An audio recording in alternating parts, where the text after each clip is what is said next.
আজকে এমন একটা বিপদে পড়ছি যা বলার বাইরে। দেখেন, এই যে কাপড় চোপড় এইগুলো অলরেডি বানানো শেষ। এখানে যে কটা দেখতেছেন এইগুলো আমি এইমাত্র কালকে থেকে বসে এইগুলা বানাইছি। তো এখন এই যে এই কাপড় সিট বানানো লাগবো, কিন্তু এই কাপড় সিট আমি বানাইতে পারতাছি না একটা কারণে। এই যে নিডল ভেঙে গেছে, নিডল ভেঙে গেছে। হ্যাঁ, আমার কাছে তো আর নিডল নাই, এই জন্য আমি আর কাপড় বানাইতে পারতাছি না।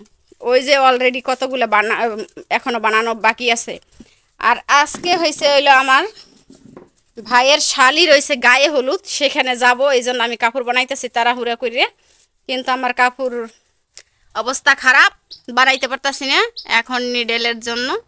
দেখছেন, মানুষের ভাগ্য খারাপ হইতে 2 সেকেন্ড লাগে না। কোথায় ভাবছিলাম যে সকাল সকাল চলে যাব, কিন্তু এখনও যাইতে পারতাছি না এই একটা নিডেলের কারণে।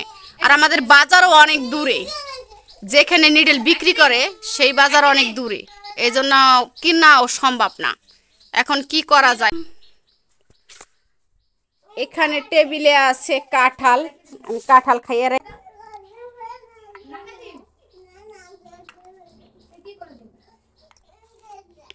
সবার কাঁঠালের দাওয়াত রইল, কাঁঠাল খেতে চলে আসেন।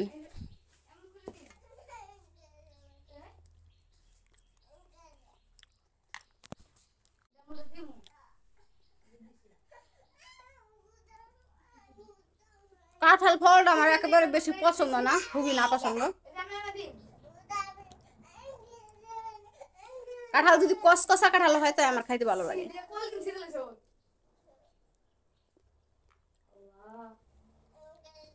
কে কে খাবেন সবার দাওয়াত রইল, চলে আসেন।